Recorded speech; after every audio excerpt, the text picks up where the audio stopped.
That's good. Great, fantastic, thank you. Welcome everybody, welcome Ben, and the floor is yours.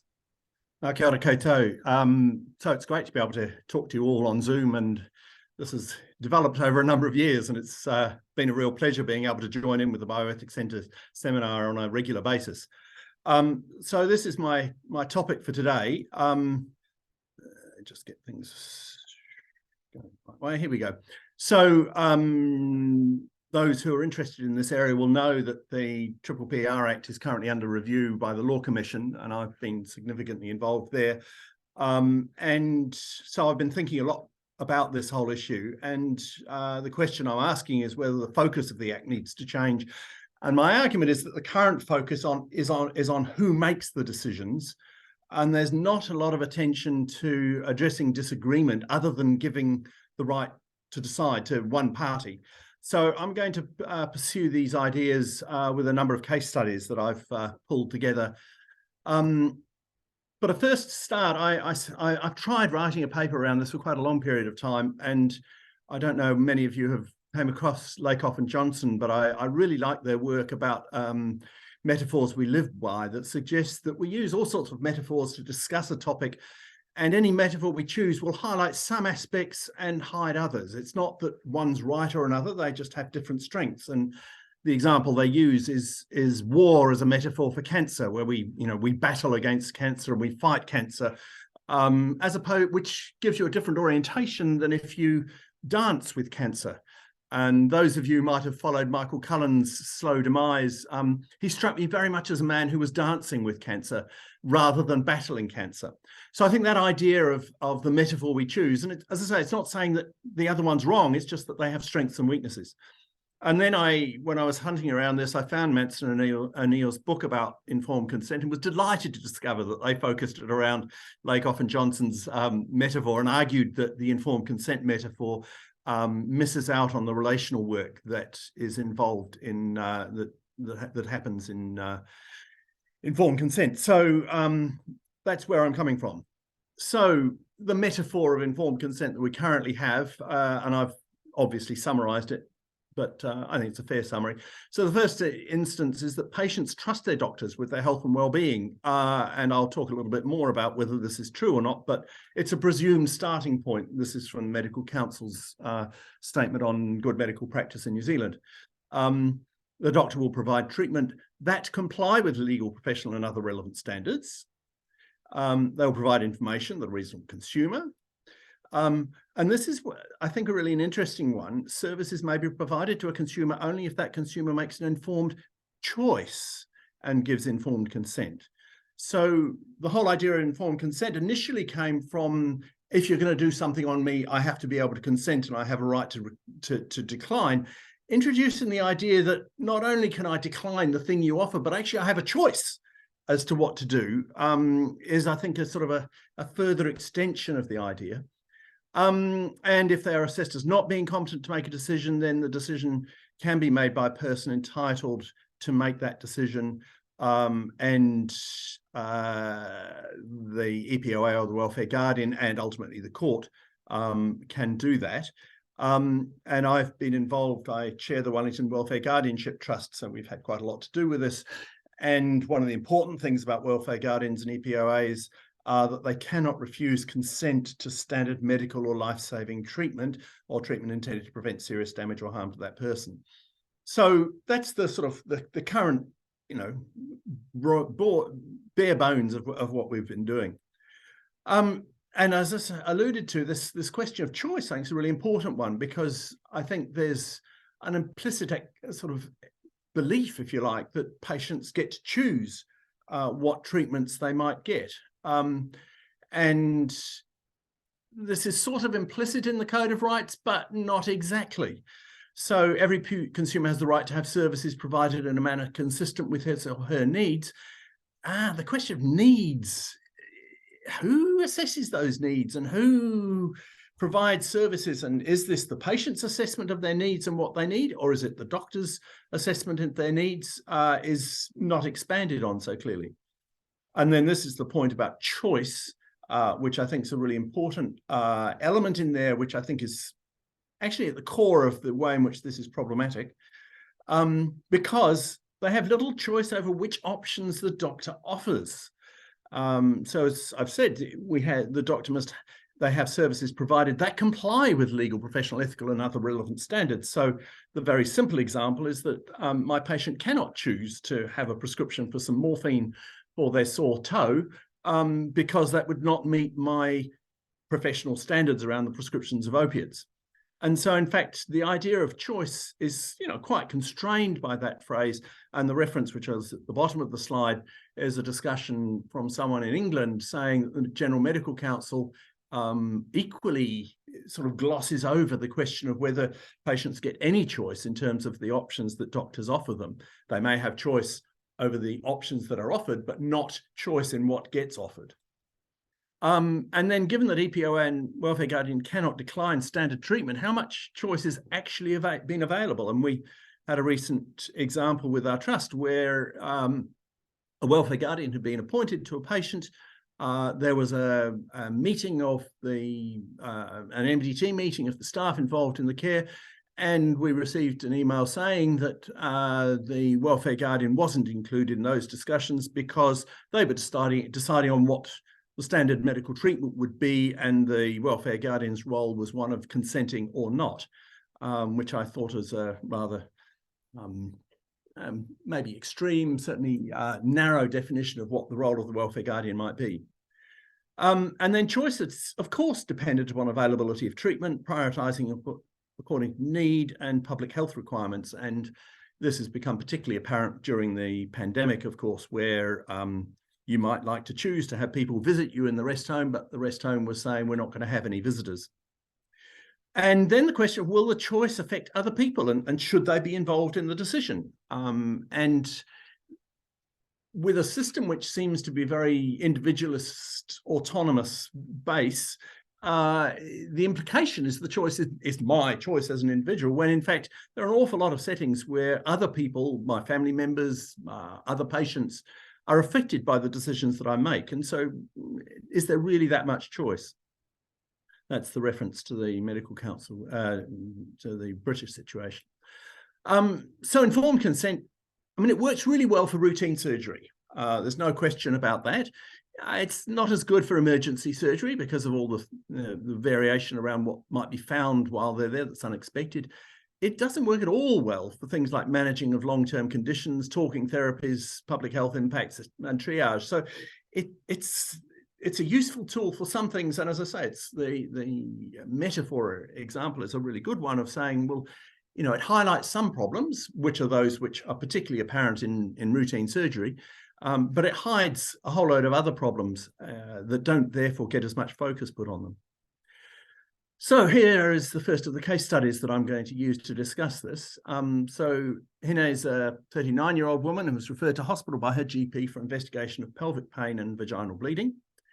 Seen by the O&G registrar, and they finish all the investigations, and late in the evening, and the registrar comes to see the patient and her partner, and he tells her and her partner that she's got an ectopic pregnancy, a pregnancy in her fallopian tube, and that this requires an operation, and that theatre had been booked for the following morning.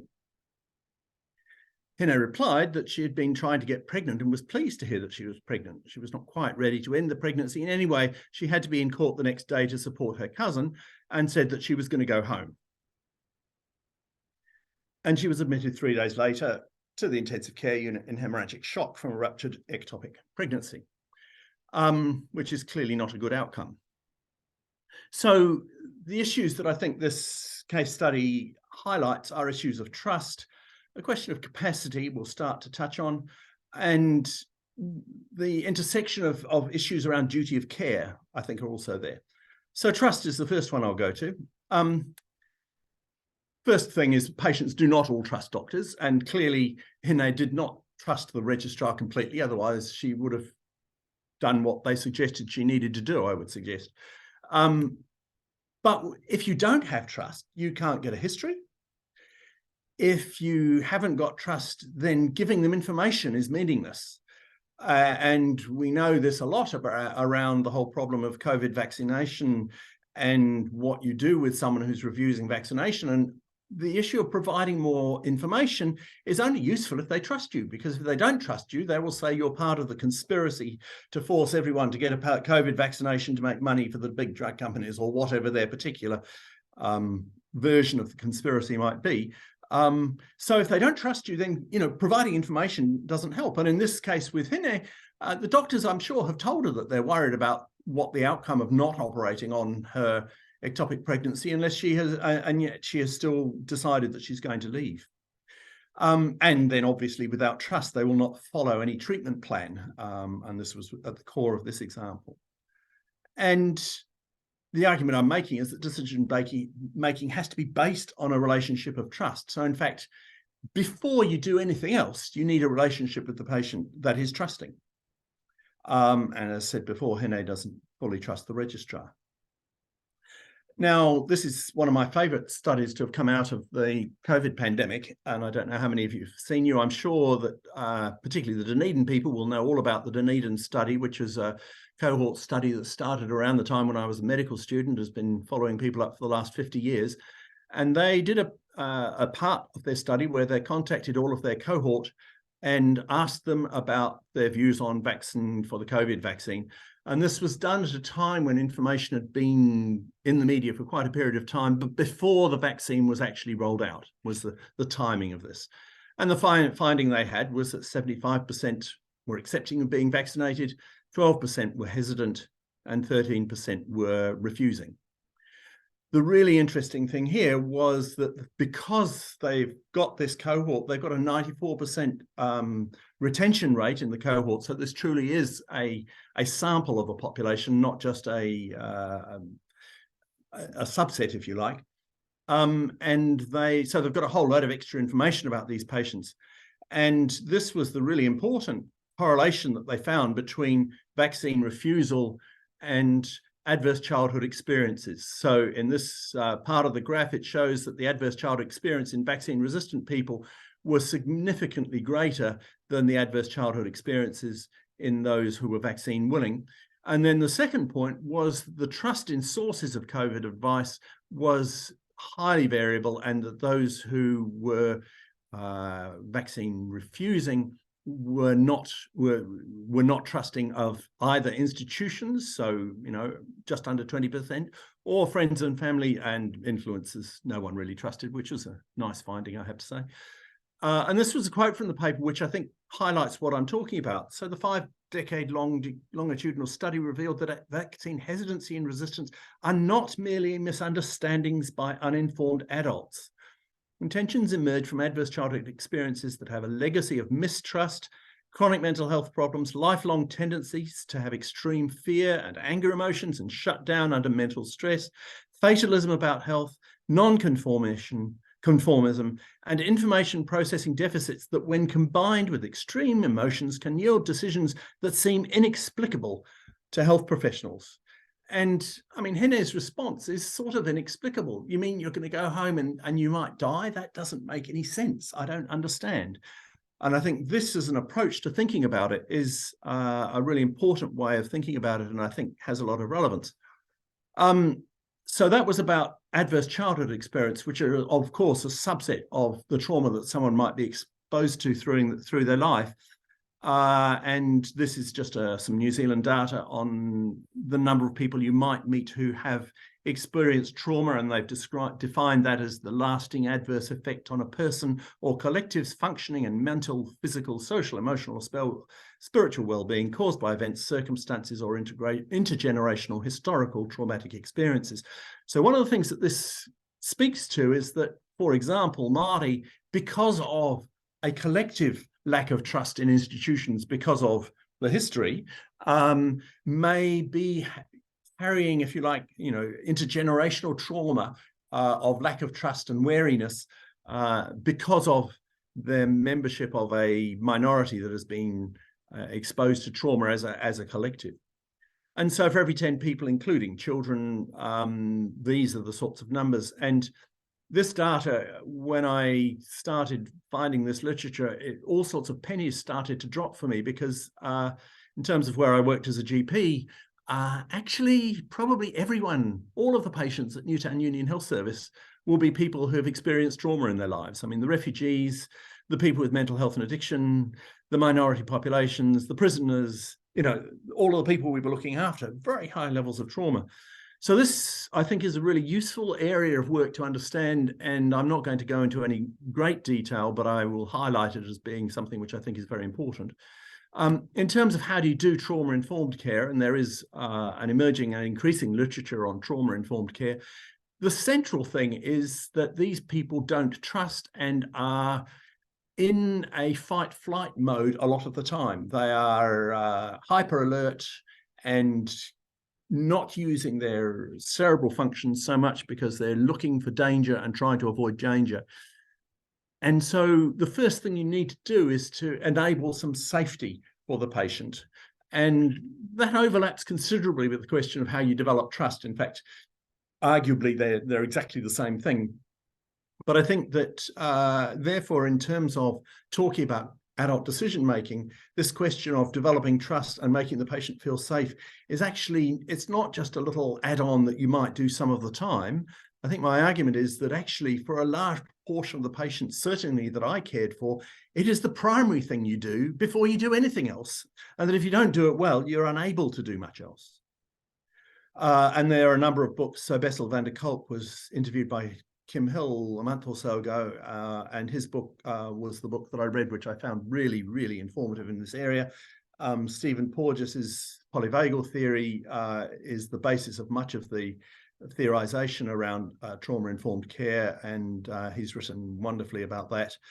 And this is a lovely piece that was sent to me by an Aboriginal social work researcher from Australia, basically saying that actually, if you want to look after Aboriginal people in Australia, you need to understand trauma-informed practice because of the ubiquity of trauma within that population. So that's the issue around trust and whether Hine might trust. And yes, she was Māori. And so there are some important issues there as to why her course she's proposing is not that which the registrar would have wanted. Next question is whether Hine has capacity, and you'll all be aware of Alison's work on capacity, and this is just the summary of the requirements of capacity. And this third requirement of weighing the relevant information as part of the reasoning process of making the decision. And the point that comes out of the trauma-informed care is that many of these people are not operating on a reasoning process, they're operating on an emotional process. And so, in fact, if you're looking at Hine, I mean, reasoning doesn't seem to be working here, that she's sort of either not heard or hasn't reasoned it, or, I mean, she's taking a course which would seem nonsensical. So you might say, well, does she have capacity? The same would be true of many of the COVID vaccine refusers. But how do you think she'd respond if you asked her to have her capacity assessed? I'm not sure you understand how this is all going on. I want to find out whether you have capacity to make the decision. And if we decided that she lacked capacity, in what way would it change management? And this sort of harks back to Giles's presentation around the young woman in the emergency department who was leaving despite the fact that she'd had an overdose of paracetamol that needed treatment. Would you tie her down in order to provide the treatment that she requires if you decide she lacks capacity? And I would argue that no one would. And so I'm not sure that capacity assessment is of any particular use here. The other thing about capacity assessment is, I mean, it's an inherently mana diminishing procedure. It's saying, I think you might be less than a full person, and I'm going to do an assessment to work out what I think you are capable of. And the mere question that you're going to do that assessment is problematic. And I've had a number of clinical circumstances where I've deliberately avoided a formal assessment for that very reason, because the reaction would have been, well, I'm not going to participate at all. I think that's offensive. So Hine has the right to refuse care. So, if she has capacity, so we assume she has capacity, therefore she has a right to walk out. But is that all does that where the doctor's responsibility ends? And there's certainly, and I don't know how widely this is done in New Zealand, but certainly in America, there's a large literature about people being asked to sign discharge against medical advice forms.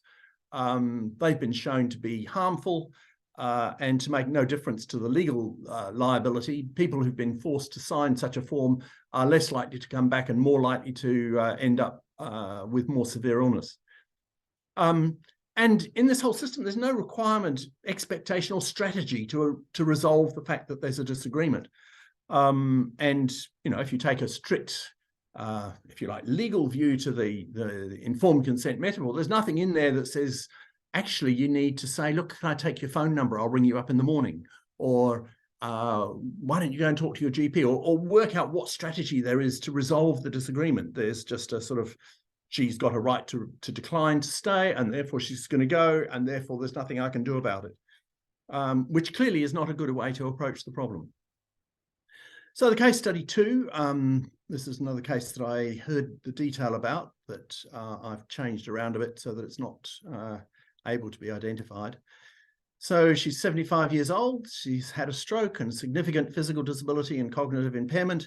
She's been judged to lack capacity, and her EPOA that she had in place for health and welfare has been activated, and her son David has the EPOA. And she's been in hospital level care in the rest home for the past year, and she's quite disabled, so they have to use a hoist to get her in and out of bed safely. David announces that he's decided to care for Margaret at his semi-rural home, and he requests services from the district nursing and the home support team starting next week, please. So she moves back to his house. The room in the house is too small to use a hoist, and they have a succession of caregivers because some of them end up with sore backs from trying to lift her. The district nurses who are visiting, note some reddening of the skin over the lower spine and are worried about whether she's developing pressure sores, and they recommend hospital admission. David declines. He feels that they're exaggerating, that this is not required. She develops severe pressure sores and dies of septicemia not terribly long after all of this has happened. So this is problematic. And so what could the staff have done in order to address what they saw as an unfolding disaster? A court order could have been applied for. There is a process for that. You can challenge the decisions of an EPOA and get a court order to either remove the EPOA as the EPOA or to have an order towards a specific decision that needs to be made. But at the time, that would have required the DHB paying for a lawyer, and there was no budget available for doing this. And anyway, putting together a court case would have taken quite a lot of work on top of the time they didn't have caring for Margaret, and with time constraints, that it needed to be done today, because today they were starting to worry. And as we know, her terminal decline was quite rapid. So in fact, there was a window of probably a few days when they had strong enough evidence, if you like, to overrule the EPOA, but it wasn't very long. And if they didn't get the court hearing in sufficient time, it wasn't going to make a difference to outcome. And this is a question of whether, is this a decision that should be solely made by the EPOA, or should it be a joint decision in some way or another? And I would argue it has to be a joint decision. And how do we include resource availability in decisions? I mean, the staff, when David said he wanted to take his mother home, was saying, but we have great trouble recruiting support workers in the place where you are living, and our district nursing resources is quite stretched, and she really needs nursing input on a much more regular basis than we're able to provide. But there isn't a formal way in which those elements can be put into the decision making. And David, was within his rights as an EPOA to make a decision for her to go and stay at his place. And it was a matter of judgment as to whether the care he was able to provide was going to be sufficient. And the question of availability of resource wasn't included. And then at what point do the clinicians have responsibility to approve the plan? So if David is proposing something which the clinicians think is of danger to Margaret, do they have a responsibility? Do they have a process whereby that can be done? So again, there was no requirement, expectation, or strategy to resolve the disagreement. David had the right to make that decision, and the fact that others disagreed was very difficult to do anything about to change the decision. So the third study is Josh, and this there's a link at the bottom to the newspaper article about this person. So Josh, age 23, has a learning disability and lives in supported accommodation run by a contracted provider. He's adopted, his parents are in regular contact. They've not applied to be appointed as a welfare guardian and declined an offer to do so. And from the doctoring point of view, I've been encouraging all of the people I know who have children in this sort of setting to apply for a welfare, to be appointed as a welfare guardian, and had a really interesting response from one of the people I talked with who said, well, we've brought our daughter up to believe that she's able to make decisions for herself. And they've recently been doing some advocacy for her around some disputes in the supported accommodation that she's living in, which she wouldn't be able to do for herself. And that technically the provider could say, well, I'm not listening to you. You're not appointed as welfare guardians. We'll just talk to the patient. If they were sticking to the literal law. Now, they fortunately don't. But that's one of the issues here around appointing welfare guardians, is the mere act of appointing them means that the person has to be told that they are not capable of making their own decisions. Josh has developed a romantic relationship with a man online and by telephone from Florida, and this man's invited him to stay. And you'll be aware of the United Nations, I always get this right, it's the statement on disabled persons, and saying that people should be supported to be making decisions up to the limit of their capacity. And so the staff they're supporting his decision, and they've helped Josh to apply for a passport and to withdraw his life savings to pay for a flight. His parents were horrified at this prospect. They feared that this man, who was a lot older than Josh, had the potential to be abusive. They feared that in the event that it all fell over, he would be stranded in Florida with no support and no help. And they thought this was a really bad idea, and they applied for a court order, and the court approved the order that prevented his travel. But now he won't talk with his patients at all and blames them for the loss of a loving relationship.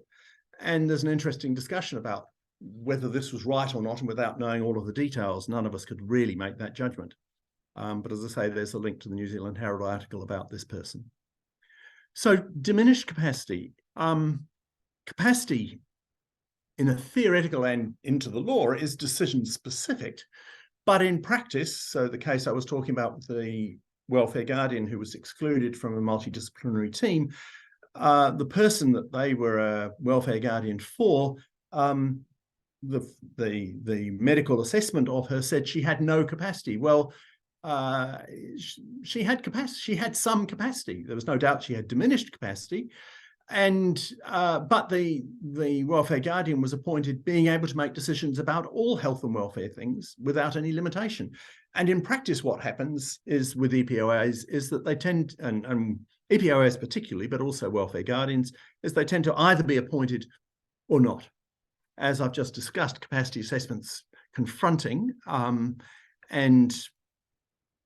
the next thing is that a court order can specify a decision it applies to, so they can certainly provide a much more limited court order. And in this case, the court order was preventing him from traveling, but didn't address any of his other decision-making stuff. But what about other decisions? Do we have to go to court every time there's a dispute about what his decision might be?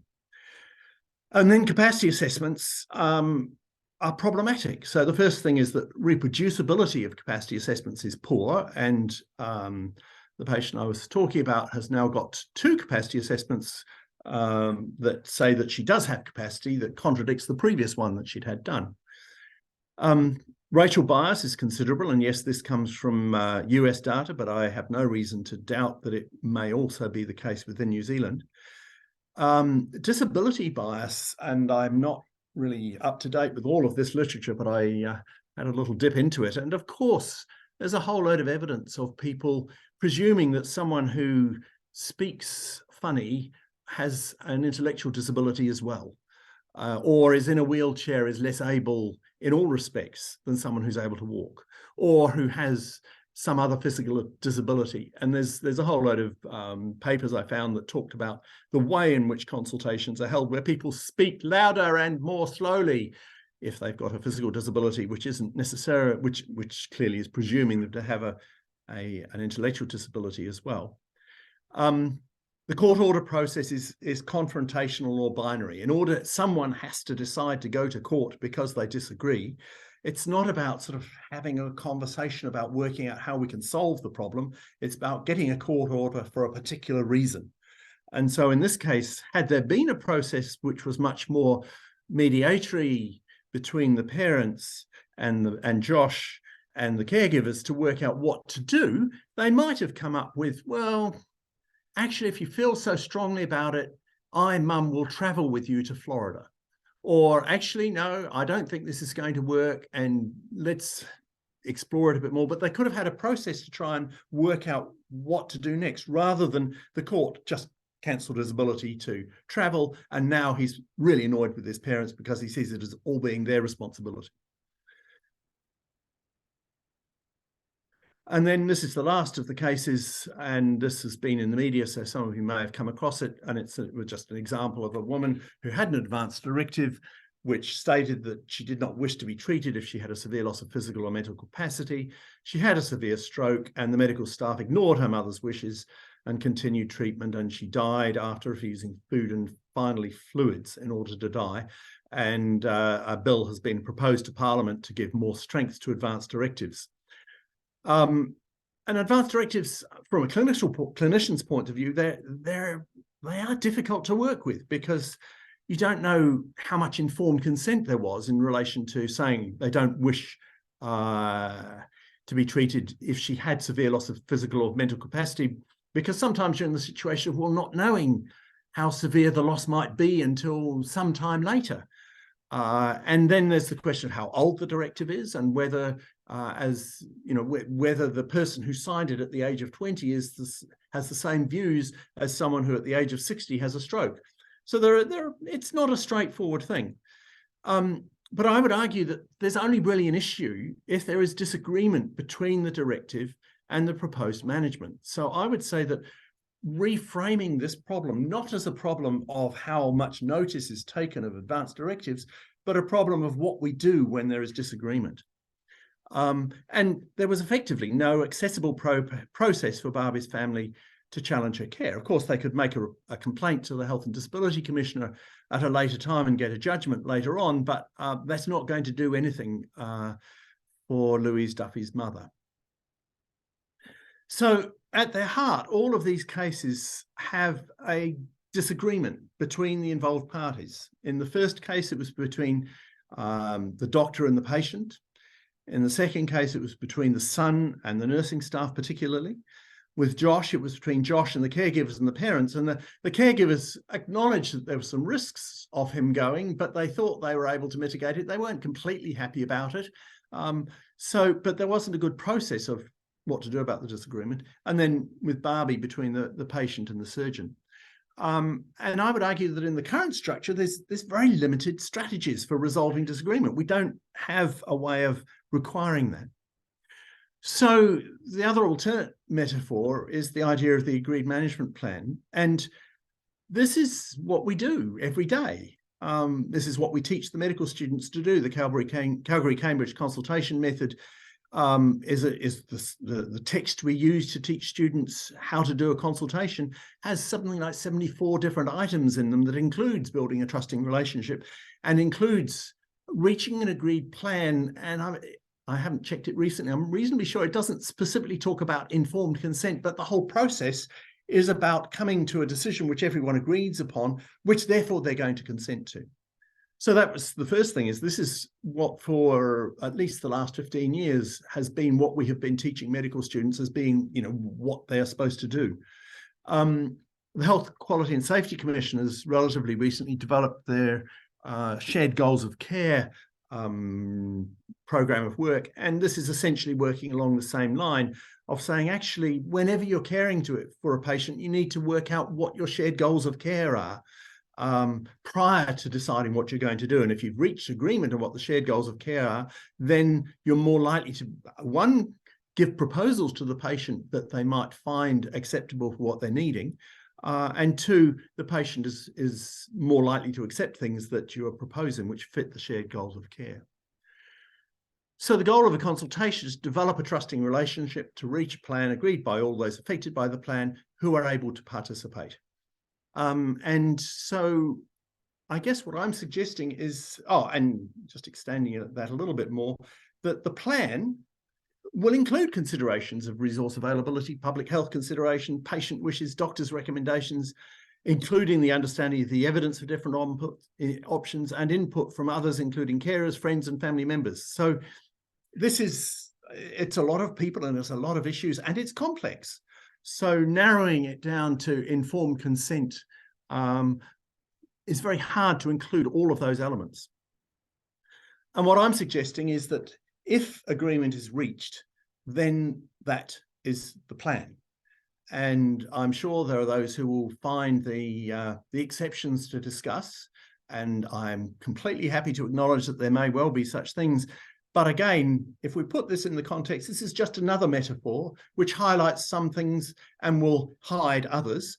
And this just highlights some different things. And there are some other elements which will be hidden and which are worth noting. And clearly, we need to be working with both metaphors because sometimes one is better than the other. And those are the references to there. So what are the strategies we had for addressing a disagreement? Well, we need to continue discussion until a plan is agreed. And in fact, those who are looking on Zoom will see that Fiona Miles is here. And she's done some really interesting work in the neonatal unit. And I haven't been talking about decisions of children, but around how staff can be trained to avoid getting to a point of disagreement by understanding when there's a disagreement in goals or a disagreement in understanding and working in advance so that you don't end up with this sort of confrontational disagreement setting. But you need to keep on with the discussion. And so in the example of Hine, rather than saying, you silly girl, you're going to die if you don't do what we tell you, you say, must be really important that you go to court for your nephew, I think it was. But I'm really quite worried about whether this is going to cause you trouble. Here's my phone number. Can I give you a ring after the court hearing? And we can decide what to do next. So it doesn't mean that the problem's solved, but if we've got a method and an agreement to continue discussion, we're more likely to come up with a better outcome. And then I think you need to consider the use of mediation service, and clinical ethics advisory services are in their infancy in New Zealand. Not every region has one. They work to varying different ways of operating, and currently few of them accept referrals directly from patients. But I think in terms of a place whereby some of this work can be done, they have a lot of promise. And certainly there's some examples from the literature where the role of the clinical ethics advisory service is very much one of a mediatory one, that the problem is the problem of the clinician and the patients and the others involved. And the role of the advisory service is to help those people find a way forward with their problem, as opposed to taking over the problem. There's court-ordered mediation, and there's been a number of examples where that's being used, and clearly that's the model of what they do in the family court in relation to relationship disputes. And then I would argue there may be a need for something of the order of a health disputes mediation service. We have a disputes tribunal to make it easy for people who have disputes over contracts to be able to address them without the cost of lawyers and the cost of the difficulty of getting court time. And I wonder whether there's a place for setting up this sort of service in order to provide that sort of service when there are disagreements. And it needs to be easy because, as with the case with Margaret and David, the disagreement needed to be addressed within a matter of days. So it needs to be easily accessible. And I'm not suggesting the court should be disposed of and that the court hearing will always be available to attempt to resolve a dispute. But I think that it should be seen as a last resort and a very much second choice, because what it effectively means is that the judge makes a decision.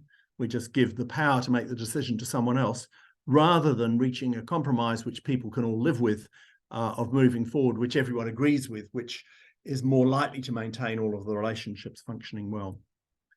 So in conclusion, if agreement is reached, talking about capacity, if agreement is reached, then the capacity of the patient, I would argue, is of limited relevance.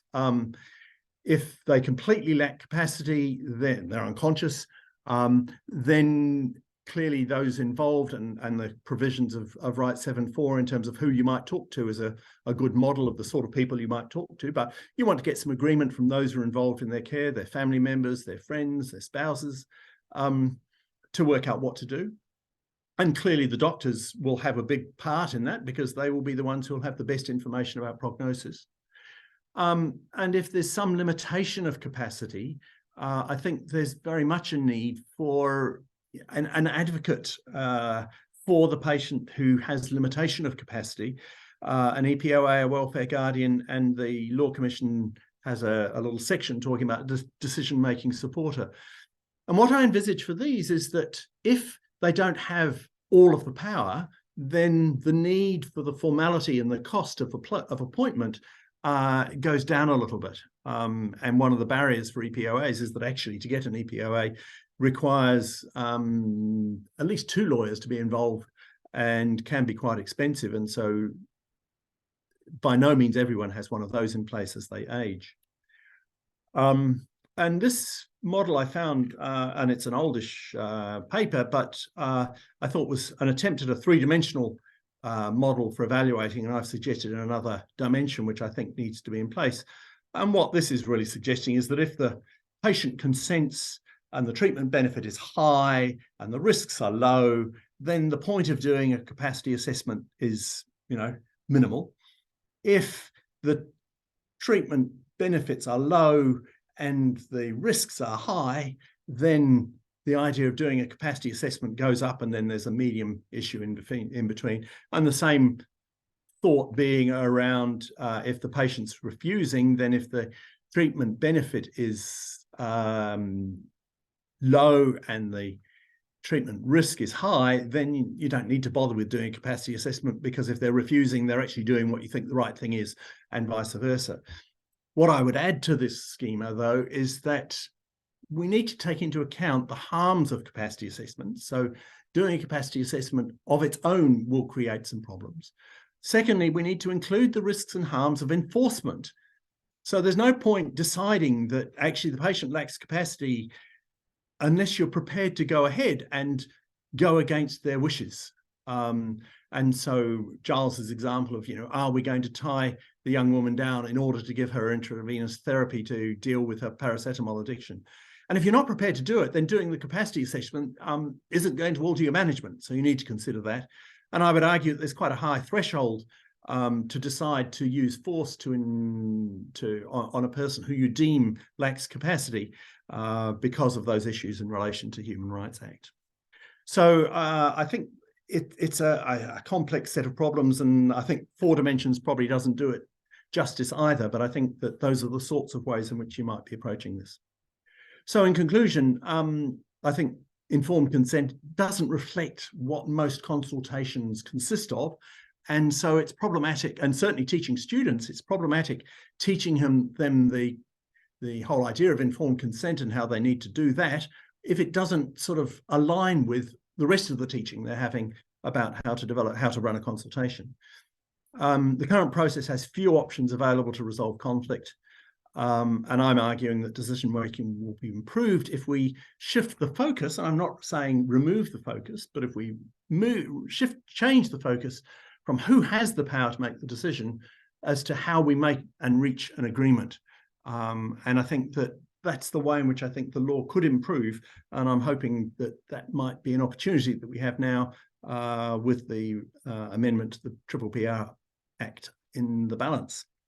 So I've now finished. I will stop sharing, and I'm happy to have discussion around this. And I'm perfectly happy to acknowledge that this is could be seen by a number to be controversial. I'm sure there are people who've got lots of ideas about it.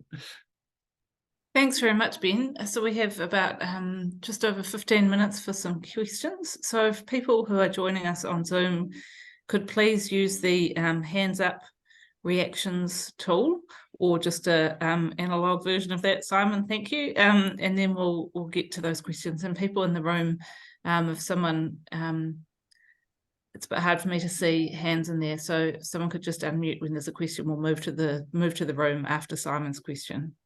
So Simon, why don't you start us off? Yep, sure. Thank you. Thanks, Ben. There's a lot to think about, and I find the case examples are helpful to try and crystallize some of the problems that we're engaging with. It seemed to me there were two talks going on. So there's a lot of things you've said about capacity.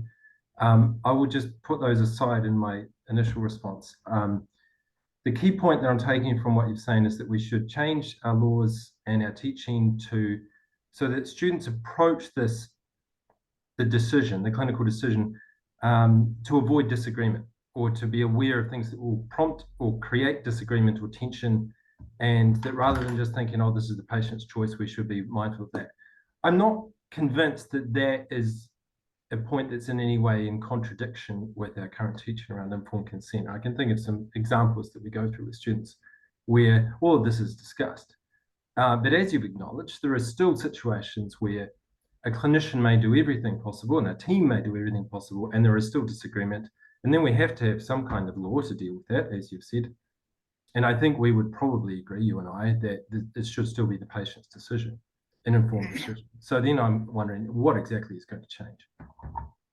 Well, I guess the first thing is that I'm not sure, we may disagree on the patient's informed decision. And I guess what I'm saying is it's not just the patient who has an input into the decision. And I think one of the problems with the current description, and it may differ from the way in which we're teaching it in practice, and I agree with you about that, is that there's a strong implication that it is the patient's decision and choice. I'd have less problem with them having consent or not to a proposal, which is where it all started, but suggesting that they might have choice over what treatment is provided to them has some problems in terms of what the limits of that are, which I think set up unmeetable expectations and actually don't describe reality. And I think that well, I mean, that's one of the big problems. I would concede that choice is a problematic term, but it's certainly the right to refuse treatment is something that I think we can be quite clear on. I'll leave it at that and pass on to see what others are thinking. Thank you. Thanks, Simon. We have a question from Fiona. I'll just pause to see if there's a question in the room at the centre. Someone can unmute. But if not, we'll move on to Fiona. Go ahead, Fiona. Thank you, Ben. That was a fantastic talk. I really enjoyed that. I'm a paediatric intensivist from Starship in Auckland, so all of my patients lack capacity, or the majority of them do, and we think a lot about this. I really liked what you were talking about with the trust and that being the basis. And I guess one of the things, the comments to make about that is that trust is based on vulnerability, and people don't have a choice to accept to trust their clinicians because they're in a place of extreme stress. And vulnerability both creates trust but also requires it. So it's kind of a connection, and that's what you're talking about with the capacity. And my comment, I guess, about the capacity is that it's always described as you have this or you don't. Capacity is a very dynamic process. So I might have capacity today when I'm sitting there talking, but when I'm sick or my child is sick, I may not have capacity because we change. We go to our decision making to the point of it, amygdala centering. The whole way we change from an internal to an external locus of control. So this concept of capacity as something you have or not is really unhelpful, I think. And it's used actually, I think, to weaponize. And I really liked what you're saying about the assessment is not mana enhancing. Same as discussions about consent. We do that when we want to take something away from someone generally rather than to give them. And I think that the only thing that informed consent cannot exist, not in my world and in intensive care, because there is no way that people can have the understanding that they need to make decisions at a time of great chaos when they're highly stressed. the only usefulness, I think, of consent is to show that a conversation has happened. And if it means that we actually now have to sit down and talk with someone, it doesn't actually help you. I think the concept of responsibility is a far more useful one to me. So you're talking about, as you were saying, why are we wanting people to make decisions? What is the point of that? It's to be autonomy enhancing, to give people a sense of control, but not to own the responsibility for something that they can't. So if I'm withdrawing treatment on a child, I wouldn't ask somebody to take the responsibility for that. That's something we must do. So I guess the idea is to engage people in decision making, which is what you were describing really nicely, I think, Ben. And people talk about harms, but I actually think burden is a far more useful concept, because harm is about one person. So you're talking about the harm to that person, of the man where he took his mother home and that she then died.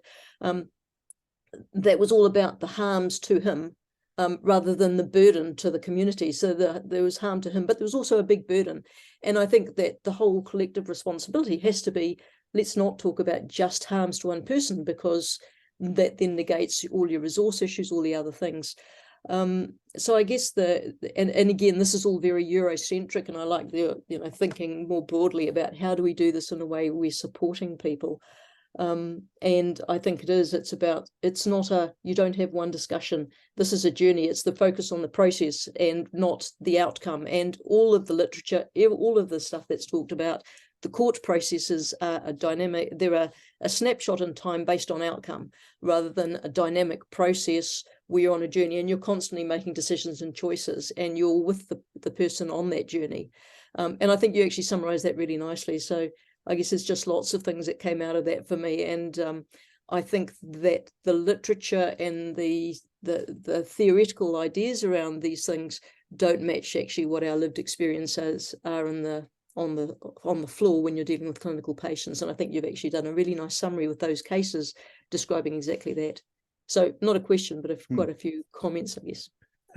Thanks very much, Fiona. And yes, there's a future paper where I'd like to have some example from Niku, because and the thing is, there are a number of examples, and Camilla's here from Sydney, and we've had a conversation around this using a scenario that they've been talking about, which again brings up some other issues. So I think there are a whole range of clinical issues that illustrate the way in which this doesn't necessarily describe clinical practice and highlights the deficiencies. So thanks very much. Thanks, Ben and Fiona. Question from the Bioethics Centre. Great. Janine. And I have a different way of saying some of the things that you're saying, based on partially a lot of my pediatric palliative care experience, which is that I think that the capacity assessment, the way that it is usually framed and what the minimum is, doesn't get to something I learned in medical school, which is that you have to hold these abilities over time, which said two things. One is that you can't be delirious and you seem like you're okay 1 minute and the next minute you're not, but also that it is described as tethered to values. And so how does this decision relate to what you want for your life? And that helps to get around the addict who has a short-term goal of not being in withdrawal anymore, but a long-term goal of living a different life. So I'm thinking that in what you're saying, that the capacity and the looking at what is their values rather than the specific decision, that the specific decision needs to be a subset of what they want from their life.